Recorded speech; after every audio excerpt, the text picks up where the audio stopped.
Hey, everybody. Welcome into the back room. I'm Andy Ostroy. We have an incredible conversation for you today with Ken Burns. Ken has been making documentary films for over 40 years. Since the Academy Award nominated Brooklyn Bridge in 1981, he's directed and produced some of the most acclaimed historical documentaries ever made, including the Civil War, baseball, jazz, the war, the national parks, America's Best Idea, Prohibition, the Roosevelts, An Intimate History, the Vietnam War, country music, and most recently, the U.S. and the Holocaust.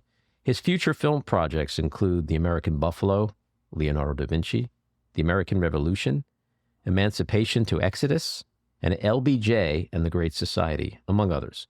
Ken's films have been honored with dozens of major awards, including 16 Emmy Awards, 2 Grammy Awards, and 2 Oscar nominations.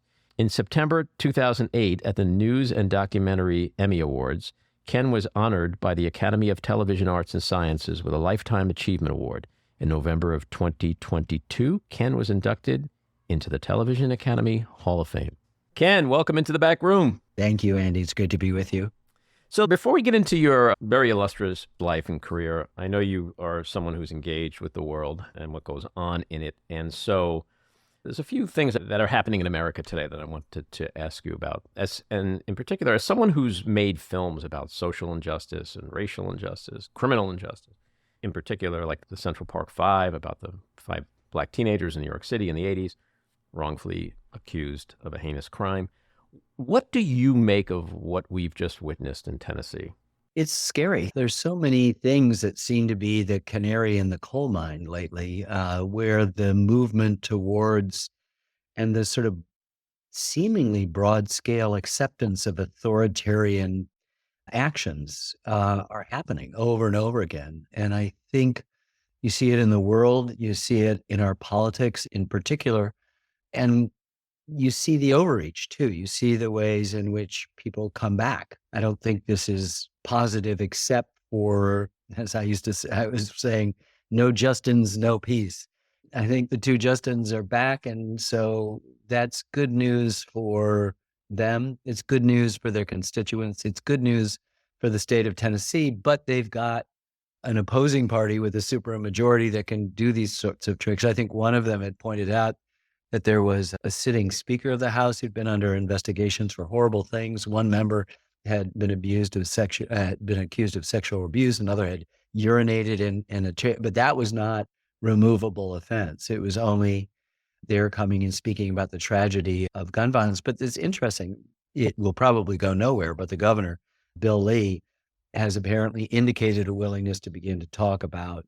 Tennessee is one of the states with the sort of least restrictions to talk about some kind of common sense thing. The sad thing is being somebody who's made films about American history, you're sort of comforted in one sense by all this stuff has happened before. All of this kind of bad stuff, good stuff, whatever's happened before.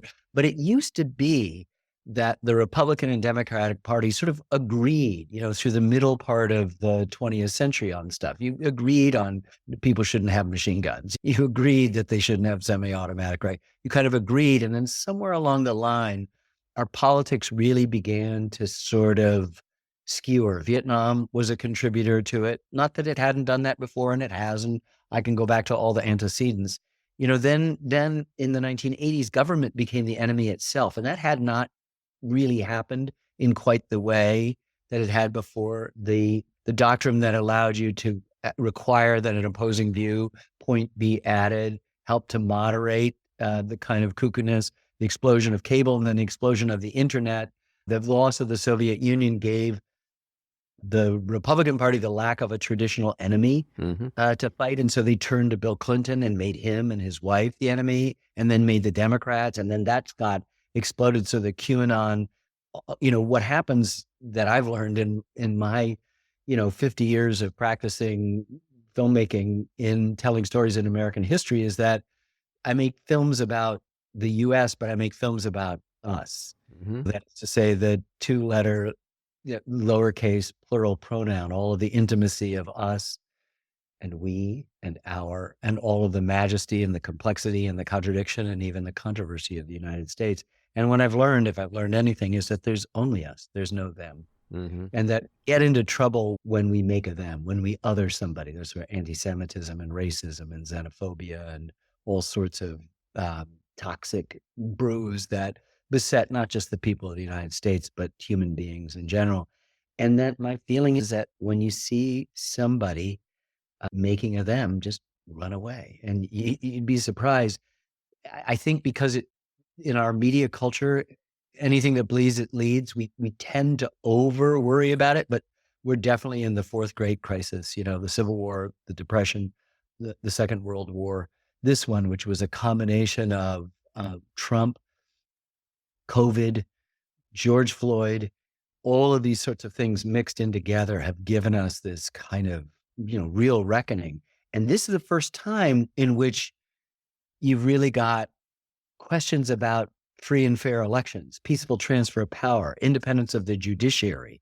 I mean, you could argue back and forth that when the Dred Scott decision came down, that helped to precipitate the Civil War, that was, there was no independent judiciary. There was just a Chief Justice, Roger Taney, who was just promoting the interests of the slave-holding oligarchy that controlled the United States and was worried about losing that control. Hmm. And so as Western states were added, the delicate equilibrium in which the Southerners had dominated both Congress and the White House was beginning to change. And there was that increased desperation. You feel it now that demographically the Republicans understand the problem they're in.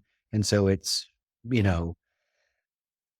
anything goes. And what goes is a kind of flirtation, more than that, a kind of exercise of authoritarian stuff that ought to be disturbing to every Hmm. person, And Republican, Democrat, Independent. and you're right. Racism has existed for forever, and we've seen some horrible things in this country. I gotta say, I was watching what happened in that state house. I was shocked at the blatancy of it, like how shameless. And it was like, no, the two black guys got to go. The white lady stays. It was like years ago in the 50s and the 60s, the Klansmen would go out into the fields at night in the middle of nowhere, and they'd put their robes and hoods on and burn the cross. And then the next day they'd go back to work and, pretty much assume their incognito lives. But it felt like that night in that state house that they were there and they took the robes off and they took the hoods off, but they didn't really care about being incognito. It was just like, we're racist. The White Citizens Council in the early 60s used to ship black people up north. Sound familiar? Right? I mean, don't be shocked. I mean, this has been going on. The But state of you weren't shocked to see like the level of blatant outward racism on national TV? I have centered race in nearly every single one of the films because you can't do a deep dive in American history without touching race.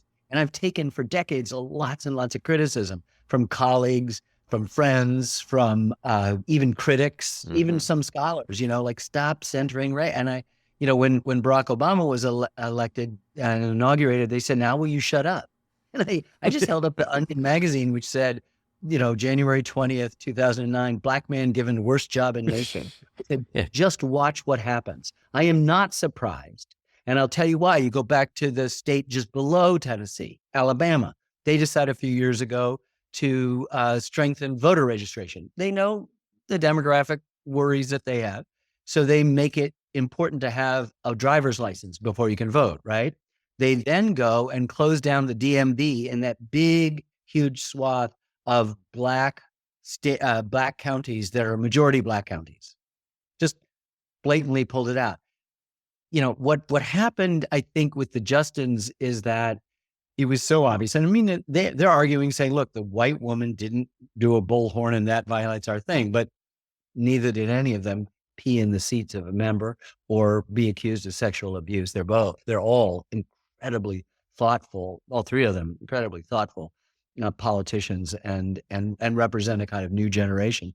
So, these things kind of backfire with unintended consequences as well. And I think the last election was about that. The midterms, I think also the previous election, we wring our hands, oh, it's getting bad, but, the victor won by 7 million votes, the biggest amount in the history of the United States, the greatest participation. So I think the answer is always civic engagement. And sometimes that's not sexy enough to get our attention. Mm-hmm. So what gets our attention is all the bad stuff. And we also forget that some of those folks that are willing to stand by and let that happen, or even be cheerleaders to let that happen, are all, the folks who took their boats and saved black and brown people in Houston and other places during floods over the last several years. And so there is, I always want to mix it up and just sort of say that sometimes the statistical stuff doesn't do as well as the stories. And I think why you're drawn to the Justins is just a fantastic story. And what's important about it is they're both back at work today. Yes. And it's a fantastic story because, to use your word, it was an epic backfire. The ROI was zero, and they made nationally prominent rock stars out of these two young men. It's almost like some karmic thing happened that was meant to be, that they had to go through the shit in order to get to where they are now. And now they're back in the State House, but elevated to a place that is 1 billion times greater than they probably ever could have imagined. Look at the overreach with abortion, right? You have all these justices trotting before the Senate committees. Oh, no, this is established law. And then the second they have a chance, they release it. And then you have a judge who is using the radical language, not of law, which can be itself radical, but of the anti-abortion movement to ban a pill that's been in use for more than 2 decades. And so you begin to realize that the audience for this isn't you and me, Andy. It is not the superstardom of the Justins that can also still threaten people. It's the fact that there are people out there that are moderate, that are independent, that are turned off by the overreach that we're seeing. And that all I think our job to do is not to argue as much as it is to tell stories about what's going on. And it becomes very clear. We know that we were born under this, incredible hypocrisy of slavery. The guy who wrote our catechism owned hundreds of human beings and didn't see the contradiction of the hypocrisy. But they were experimenting for the first time in human history with this idea that people could govern themselves. It's radical. It's still radical. It's very hard. And at one point, Jefferson says in the Declaration, that human beings are, mankind is disposed to suffer while evils are sufferable. I think that's it. So several sentences beyond what we focus on and before the list of complaints against the king. And what he's saying is that this new business is going to take a lot of effort and a lot of conscious civic attention in the boring kind of way that it does. You're just going to you want that car to look shiny. You're going to have to wash it and polish it, wax it, do all of this sort of stuff. And that's the hard work of democracy. And I think that what these stories, these moments happen, remind us of the fragility of it. Our last film was on the U.S. and the Holocaust, right? If you wanted to go to the best place, the hippest, most alive place on earth in 1932, it would be Berlin, right? It's like in music, right? In painting, in cinema, in architecture, Bauhaus, in ideas, and just kind of the society, the energy. The next year, not so much.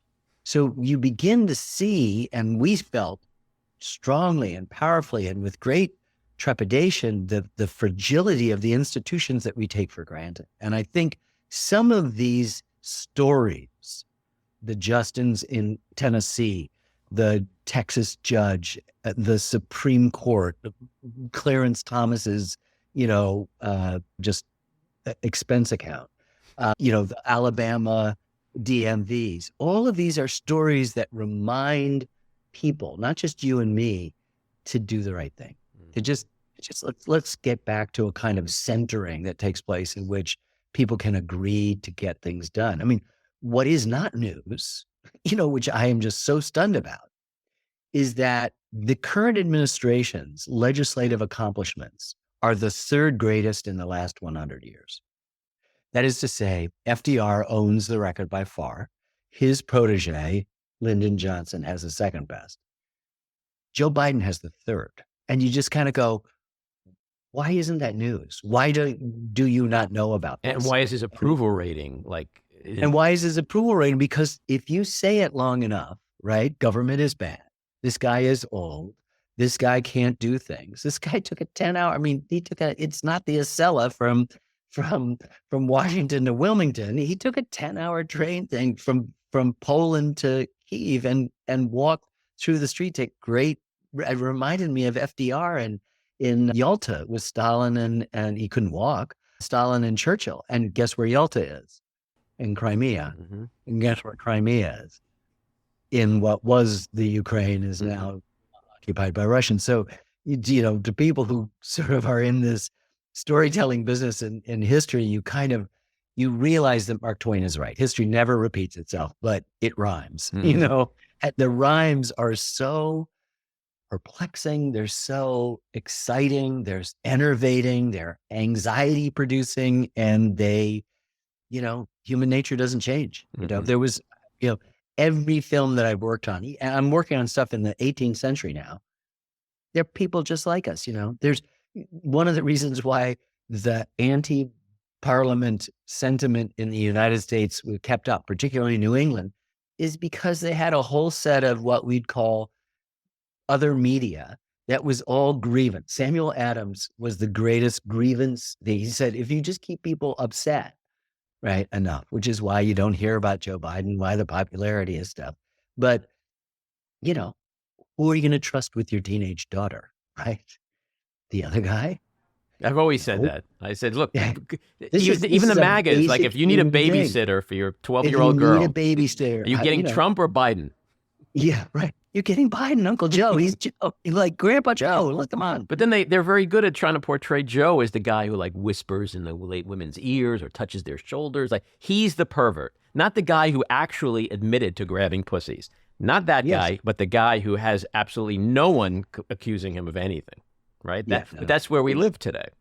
That's where we live, and in which the shamelessness of of people who are not doing their job, complaining about people who are doing their job is where we get into the kinds of sort of shit that we're in. We're knee deep in some stuff. And I think it also makes people, because they're so accustomed to the divisions, convinced that there are. And there are. But I think we're also, we exaggerate it because we're only in a kind of binary circumstance, where everything is ones and zeros.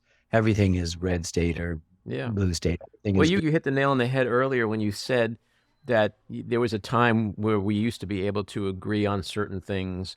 And with the advent of tribalism, ushered in by Trump and Fox News and the Tucker Carlsons and the conspiracy theories and the Joe Biden is a pervert and Democrats eat babies in the basement of a pizza place. Like when that all came to be, it seems like as a society, we've lost the ability to come together in the middle where it matters. Like we should not like Russia. We should support Ukraine. We should defend our borders against enemies. Like we can't have those conversations anymore. We don't agree on anything anymore because, I'm not sure. I think we're told that we don't agree. If their Fox News is very popular, but it represents like a tiny, tiny fraction of people who are watching TV at any moment. And so I think that these things get exaggerated when those of us who are interested in it do. I think there's more sort of, I live in rural New Hampshire. So I just see the way in which people do get along and do figure out ways to negotiate that. And I think that's true. It's always so interesting to me how often people vote against their own self-interest. Mm-hmm. It's interesting to me that the people who are most frightened of other people are the people who do not have the experience of it. That is to say, the most diverse places on earth, like Brooklyn and Queens, are the places that are most supportive of the aspirations of the people for whom the minorities or the recent immigrants represent threats to people who do not see them. So what happens is that you've got an intermediate storyteller who's telling you lies, period, pure and simple. And so you just have to be fact-based, and then stuff gets a little bit, easier to pull out. Well, you've said the Republican Party is the party of white supremacy, which I think hits the nail on the head, because to me, it's all about racism today. It's what divides and makes people go against their own self-interest, because when they're thinking about feeding their kids and they're thinking about paying for school, and somebody comes along and goes, oh yeah, but we're getting replaced, white people. Oh yeah, yeah, I won't care about that other Well, stuff. it's not too long ago that the Democratic Party was the party of white supremacy. Mhm. And even spun off in the 48 election with the Dixiecrats and Strom Thurmond. And what was interesting, in another one of those unintended consequences, the Southern strategy, which was to play up the fact that these new civil rights laws didn't appeal to you, was to switch it over. And so I'd rather than isolate that, I mean, I just think what's more egregious would be the former president talking day before yesterday on the air and praising Kim Jong Un and Xi and Putin and denigrating us. And it used to be, any differences stopped at the border. Mm-hmm. And yet you have someone who is literally, he, you know, it's almost like he wants their power to not have to be responsible to the democratic process, to be able to do what you want. And all of the three people that he mentioned and lauded, are people who can get rid of anybody who disagrees with them, and do regularly. Well, that's his Regularly. fantasy. And that's his fantasy, is to Mhm. have that kind of absolute power. But that's not the American fantasy. The American fantasy is the city on the hill that Ronald Reagan, a Republican who, by the way, we have to say, in 1980, started his campaign in Philadelphia, Mississippi, Choctaw County. Did not say, I'm here because of Cheney, Goodwin, and Shermer, three civil rights workers who were murdered there. Mm-hmm. But I'm there to talk about states' rights. And he Mm-hmm. mentioned states' rights in the first few paragraphs of his opening speech. This is the first speech post Labor Day, in the traditional time where nobody campaigned except for the nomination until after Labor Day, or until the Labor Day weekend. And then the campaign formally began. That's where he began it. And he chose to do it, which is a way of cementing to what used to be the solidly Democratic South. This was adhering to white supremacy. So the Republican Party is not white supremacist. I don't know where that quote came from. It has now been the home for white supremacists and the replacement theory that's been around since the late 19th century. The worry that this new influx of immigrants, Catholics, Jews, others, were going to dilute the Protestant stock that had made America. And it's crazy because Pete Hamill said in a film he made on Prohibition that the immigrants made the United States an alloy that was stronger than any of its constituent parts. Mm. And that's always been true. Eleanor Roosevelt echoed that a decade later in the 30s, just saying, oh my God, we have been improved 1,000-fold by the addition of people of diverse backgrounds and faiths and whatever. And so there's still a good story happening out there. It just doesn't get the attention that it deserves. And the stories that we tell have to include, to be honest, Mm-hmm. those facts that are often dark, as we've been discussing, but also, 1993, I think it was, in Billings, Montana, some idiot threw a rock through the window of a Jewish family's, picture window. Mm-hmm. They were displaying a menorah. The Billings newspaper printed a big picture of a menorah, and thousands of Christian families at Christmas time, at Hanukkah, displayed in their picture windows a menorah. And those gestures and those possibilities, as seemingly far away from us as they do just because of the din of our media, are still present. Mm-hmm. And what we have to do, as Lincoln said best, is appeal to those better angels. That's all you got to do. Well, you That's have to all assume that, or at least try to think that most Americans are inherently good and want the same things as we do. But you mentioned Obama before, and listening to what you just said, is there some truth then that his election did usher us into, on some level, a post-racial America? No. And what he did was suggest the possibility of a post-racial America. And it was one that almost instantaneously was met with just unbelievable opposition by too many forces, and too many forces that, if he had been white, would not have been vociferous or have been so underhanded as to play a race card with regard to him. People who just say we're opposed to an economic policy. We're happy to, jump on the back of the people who were saying the really horrible things. And he got Secret Service protection earlier than any candidate in the history of running for president. And he needed it. And the threat level throughout his 2 terms was off, off the charts. And so I think what you have then, and then what happens is that you have Donald Trump come in, who just because he's an opportunist decides to pursue, as he pursues many things, throwing anything against the wall to see if it sticks, the birther thing. That actually gets some traction and it gets some reaction. And then you have the candidacy of Donald Trump, who is essentially saying, let us open Pandora's box. Let me be the irrepressible id that permits you to say all of those things, that decorum and reasonableness and that sense of us being a polity that is together. Yeah. And so what you have are just the fractured stuff, and the fear of him is so great, as you are in authoritarian regimes. And you see this in the lack of courage of other Republicans who know better.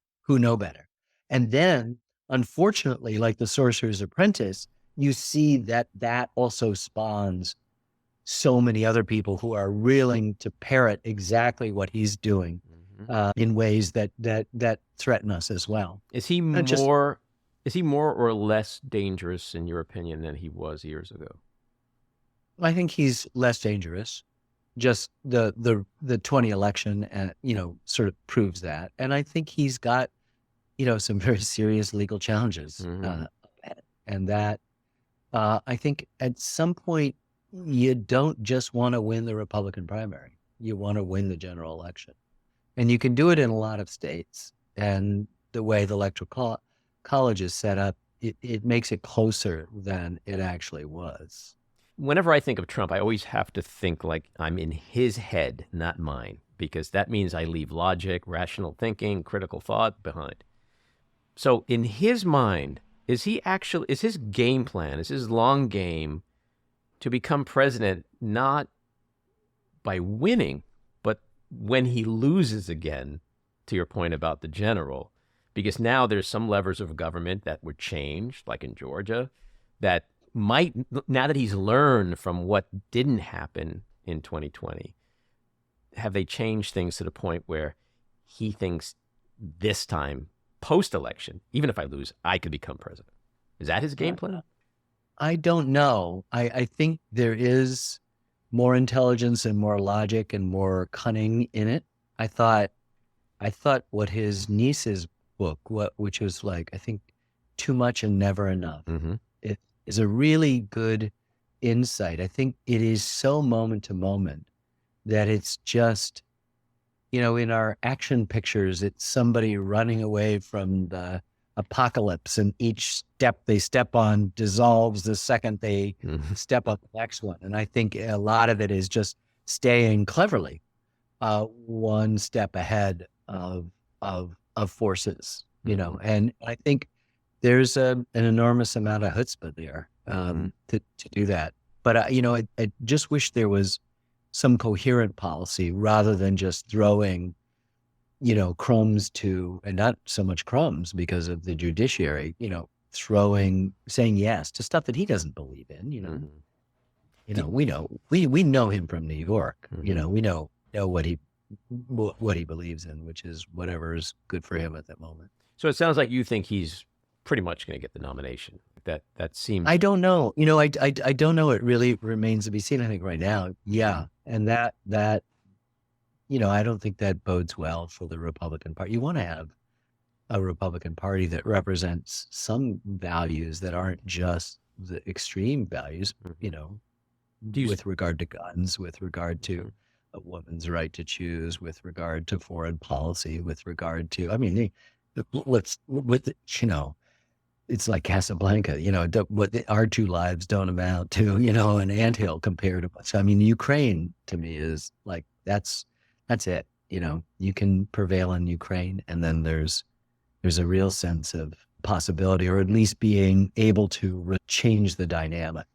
Is there anyone in the Republican side that you feel has the gravitas, the courage, the fortitude, whatever, pick your word, to take him on and succeed? No, no, I think all of those people have realized the calculus of the primary system is such that the people who had that aren't going to do that or have already left the Republican Party. David Jolly, the congressman from Florida, is incredibly articulate about it. Charlie Sykes, the journalist, they're Republicans, they're conservatives, and they realize the extent that there's not a single profile in courage here. Not a single profile in courage. I think I like making predictions. I'm almost always wrong, but that doesn't stop me. But it's fun to do it. And I have this, lately I've started to think that the one person who we're all talking about now that doesn't stand a chance in hell, Mike Pence, is somehow going to wade through this muck. He's eventually going to full turn on Trump because you're starting to see that pivot. He was the vice president. He is the true man of faith, if you believe in that kind of faith stuff.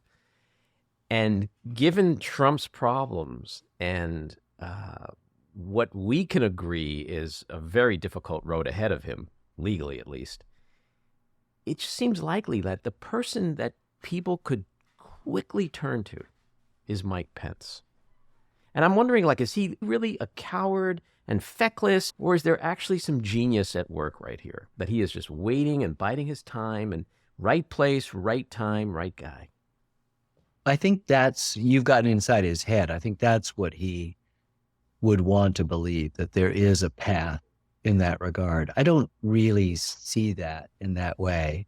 He represents, I think Trump picked him because he represented what was that side of the Republican Party, the combination of fiscal and social stuff that he thought would appeal to big donors. I think particularly Charles Koch, and Koch had already seen who Donald Trump was, so I don't think it released Koch money. But Pence has something that is just his. It means what you see is what you get. It's sort of like Joe Biden, and so I'm not ruling out your speculation, but I don't think that, given where things are right now, and given Pence's position in the drama of January 6th, that, what he'd have to slay, he'd have to testify, and the testimony would have to be so damning that it would require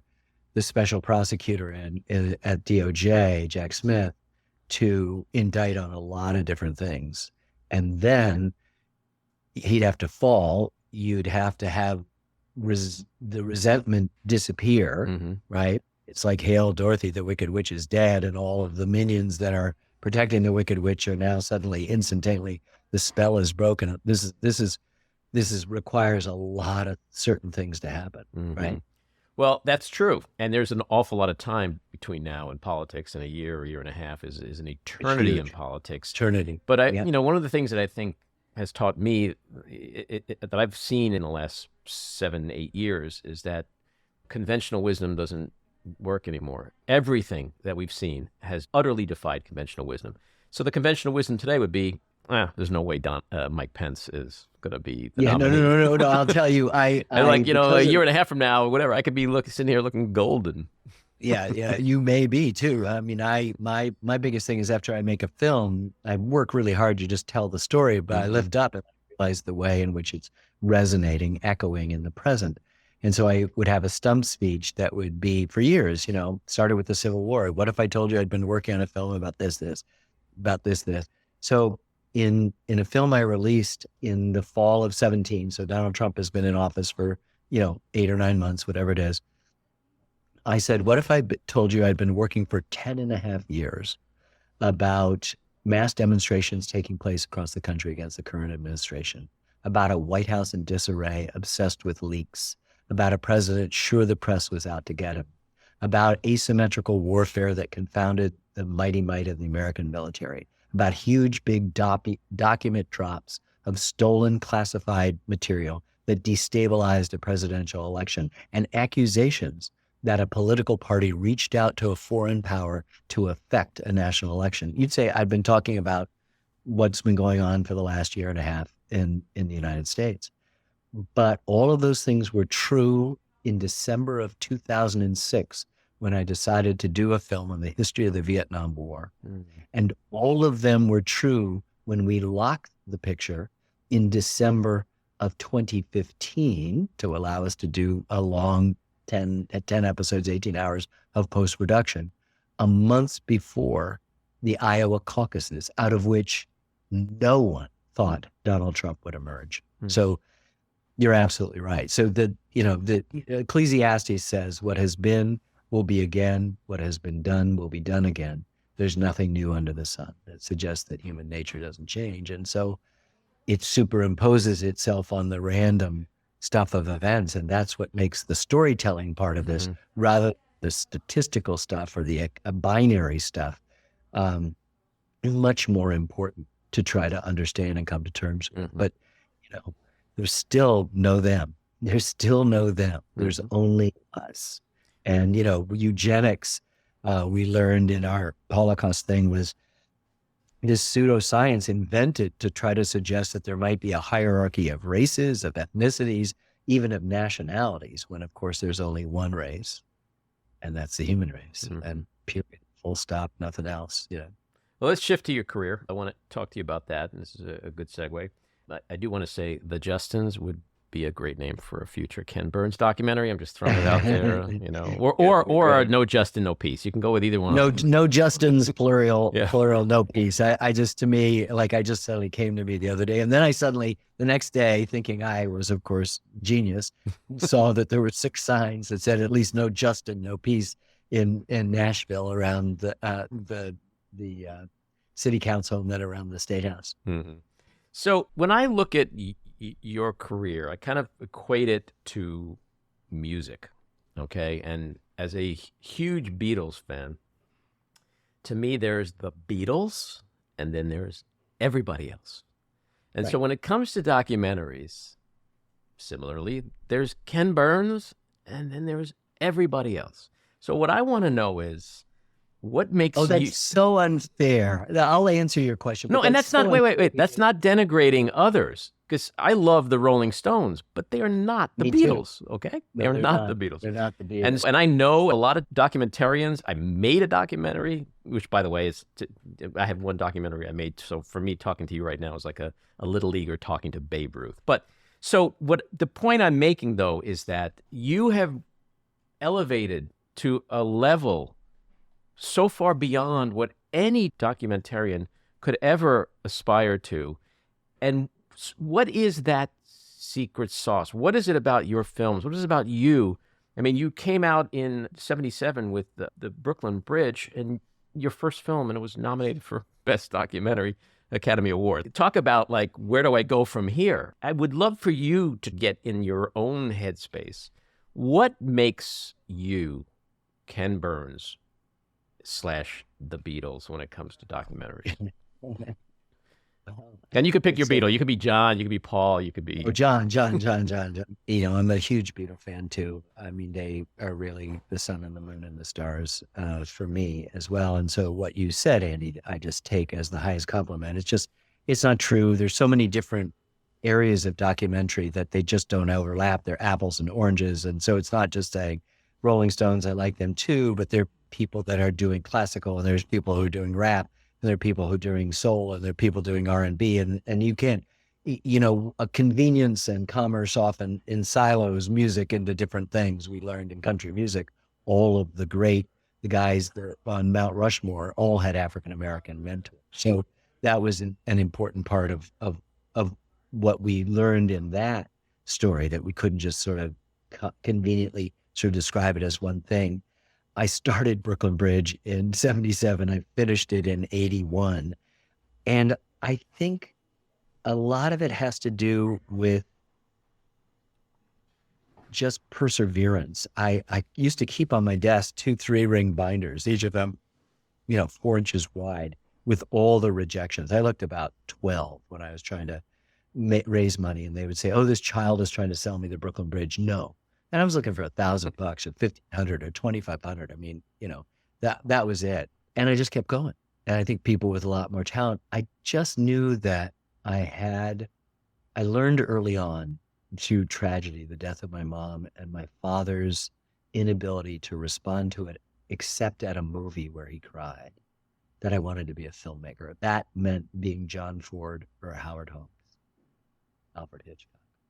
Then I went to Hampshire College, which totally rearranged all of my molecules. My teachers were social documentary still photographers who did some documentary work. And they reminded me that there is as much drama in what is this moment here and what was, what we might call history, as anything the human imagination could make up. And they were right. And I'm suddenly, by 18 years old, 12, I'm a filmmaker for life.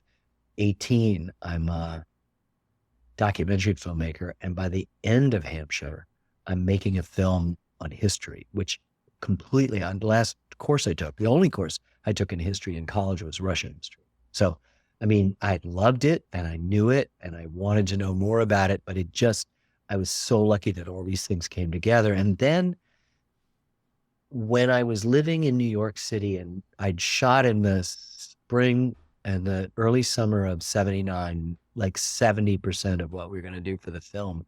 And then I realized I needed a real job because I couldn't exist on the grant money. And I didn't have a real job. And my fifth floor walk up in Chelsea was going from $275 a month to $325 a month. And there was no way I could afford that. And I got offered a really high paying job, like $800 a week. And I looked at the footage on the refrigerator and I just said, oh God, if I just blink and take it, I'll wake up and I'll be 45 years old and I'll have not finished the film. And so I moved to rural New Hampshire to the house I'm still living in, which was $275 a month with more closet space than actual floor space of this walk up, and just sort of learned how to do this. And then I used to say, oh, that's the best decision I ever made, moving to New Hampshire. Best decision I ever made was staying, because as you said, that film was nominated for an Academy Award. And everybody said, now you're moving back to New York, going to move to LA. And I said, no, I'm going to stay here. And I still live there and make all the films from there. And that is a huge part of it. It doesn't seem like the right answer you want to hear. There's no secret sauce. It's just a concern that the work we do is so labor intensive that you want to be able to, I've got in my editing room a neon sign and it says it's complicated. And there, as you know, there's not a filmmaker on earth that when you've got a scene that's working, you don't want to touch it, right? Mm-hmm. You just want to leave it alone. Like that works. Let's just fix the other places that don't work. But we often learn such new and contradictory and oppositional information that we have to deconstruct even the best scenes and maybe end up having them be less than what they were, but closer to the approximation. And then just the way we handle music, and the we is not a royal we. It's like, this is a collaborative, as you know, it's a collaborative thing. You work with dedicated people, historians, advisors, writers, editors, co-producers, people all, come in. I get credit and blame, the blame is deserved. The credit is not, because it should be shared. But then you just work on stuff and it has a complexity that's able to be what we were talking about at the beginning, like a true story. It isn't just binary. And there's a huge honorable tradition of documentaries that are advocating things in the moment about what's going on. And we're not doing that. We have obviously subtle stuff and themes that we're engaging, but it seems to be safely in the past. But I've also had to be escorted by Alabama state troopers out of a church in Montgomery, Alabama, because the members of the audience in a church didn't like the way the Civil War turned out and decided to blame the messenger, right? And, that tells you that, as safe as that you think that past is, it's not past. Faulkner said that, that history is not was, but is, and so. But your films, I'm sorry, go ahead, finish. No, I'm done. I'm just sort of spinning tired because I don't know what to say.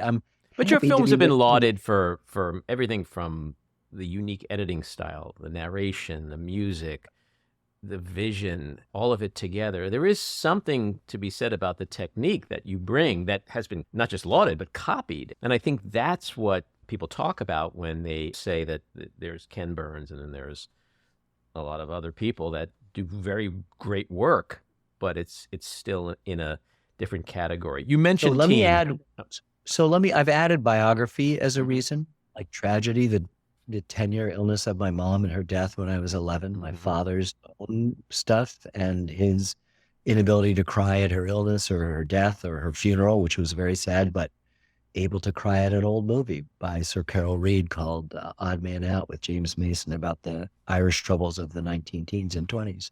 And that prompted me at Hampshire College, and particularly Jerome Liebling and Elaine Mays, two mentors there. I think the moving to New Hampshire was a huge part of the isolation, but a real central character in this is public television, right? Like every film, and they say 40, I never stopped to count them, that they broadcast, they're all my director's cuts, right? They're not, I don't have a complaint. Well, they wouldn't let me use this. I've raised the money. And so we go and get the music. For the Vietnam, we got the Beatles. We went first to the Beatles and then got a Most Favored Nations from them. And then we're able to go down the line to the Stones to buy, and get the music we want, the soundtrack of that age, which wouldn't have been as good a thing if you'd had a kind of faux rock soundtrack, wall-to-wall carpeting. We had all the spectacular tapestries of the music of that period, not just rock, but folk, country, and jazz, and other things. Classical, of course, and then Trent Reznor and Atticus Ross did this stuff. So there are all these things. But the thing is that, it's really hard to raise all the money, Andy. I mean, like the Vietnam thing was $30 million. And it just like I was raising money after we locked, I was raising money still, right? I could walk into with half of what your kind words about me to any premium cable or any streaming service and get that 30 million in a pitch, but they wouldn't give me 10 and a half years. They wouldn't give me 10 and a half years. PBS, that's not a factor with them. And so I would say that this network, which is huge, I mean, it's like the 5th or 6th largest network there. It's not this tiny little, the broccoli that's good for you, the castor oil, it's a huge presence, media presence, and it reaches, 98% of all households. It set a pick for me. It permitted me to do these things at their own time so that, I can say, if you don't like any one of my films, it's all my fault, because I don't have that excuse that even A-list director friends of mine in Hollywood who say, well, if they'd let me use this person as an actor. She was the one I wanted, but they said, no, for this acting part, you need this person, or allowed me to do this music. We got out of money or couldn't do this scene. I'm going, you just wait and raise the money to figure out how to do it, And so I think a lot of it has just been I'm a dull boy, I work all the time. It was hard to get this time together, right? Because we're working all the time. I work with amazing people, writer Jeffrey Ward and Dayton Duncan, amazing writers. Sarah Burns, my oldest daughter, and her husband, David McMahon, amazing writers and producers and directors. Others like Lynn Novick and Sarah Botstein, who are in Buddy Squires, who was my assistant at Hampshire and is now like one of the world's great cinematographers. Do you tend to work with the same DPs and editors and the team? Yeah. And we've grown people up too, so that, one of my senior editors right now came as an intern. My senior editor came as an intern in the early 80s, like 18, 17 years old, who was taking a course at NYU where my editor was teaching a night course. And so, she came and now she runs the whole, she's the senior editor. And Trisha Reedy is her name. She's just a phenomenal editor. Eric Ewer is another editor, came as an intern as well. So we've grown people up, but we also kept the same people, and there's no yelling. Andy, nobody yells. I hear too many stories about filmmakers yell, and we don't yell. I'm not sure you can yell in brain surgery either. It's just we're making documentary films. So we're trying to do a good job and trying to speak to as many people as possible. And I think that's another thing to add to the list of stuff, which is that too often the films are horrific, and they end up with an audience of people that already agree. Mm-hmm. And I'm very happy to be in a network that reaches people who don't necessarily agree or can have their minds changed by those stories. You know, it is Richard Powers, the novelist, who said, the best arguments in the world won't change a single person's point of view. The only thing that can do that is a good story. And how do you change minds? You don't do it in a conscious way. You tell a story, and maybe it does nothing for you. Maybe it changes you fundamentally. Maybe it changes you at the edges. And that's all you can ask for. So when the film's done, there is an evangelical period where I like to go out and help promote it, but it's not telling you how to feel. It's just saying, this is what we felt about this. We didn't know going in what it was. We're not telling you what we already know and already arrived at stuff, which the last time I checked is homework. We're sharing with you our process of discovery. And that maybe in the end, that trumps all the other things that we do. It just want to say, hey, you won't believe this thing, right? About whatever it might be, the Civil War, or jazz, or baseball, or Vietnam, or the US and the Holocaust, or Brooklyn Bridge. You know, I walk, when I'm in the city, I get over the Brooklyn Bridge usually every day, at least once. And you feel like it's your bridge? Like, this is my bridge. I got nominated for this bridge. I felt that once, and it was way back when. You remember when Sophie's Choice came out, right? Film had been out. That was sort of like the mid 80s, or, you know, and Brooklyn Bridge, it was 81, 82. And I went to a screening by myself of Sophie's Choice, and I had no idea. I read the book, right? You know, and they have this scene where they're on the bridge. I just burst out in tears because at that point I was thinking, that's my bridge, in a good way. It was like I was sharing, but now I walk over it and I watch people being transformed. I mean, this is performance art, right? It's just the oldest piece of performance art in the city. And it's just a magnificent work of art, which Roebling knew he was going to make. It wasn't just going to be this practical thing. I mean, the form follows the function. It did what it's supposed to do, as Arthur Miller said in our film, but he really made this work of art. And as Arthur said, it says that maybe it makes you think that maybe you too could add something that would last and be beautiful. That's the last word of that, my first film. And that's the statement of purpose. It's like you watch these people now, there's Hispanic and Asian weddings predominantly, some Eastern European. They're there in freezing cold and hot days, and they're getting pictures taken, or they're proposing, they're getting down.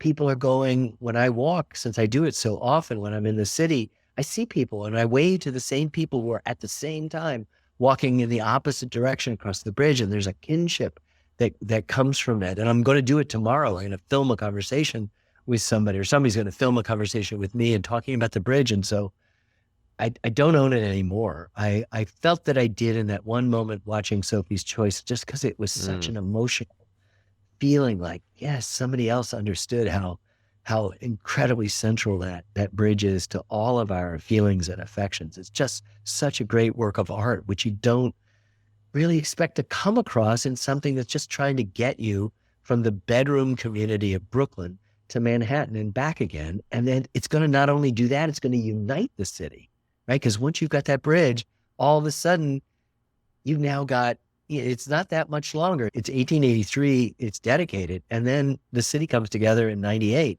And so all get unified. New York was just the island of Manhattan. And now it's all five boroughs, and it's the bridge that is the merrier of them all. Yeah.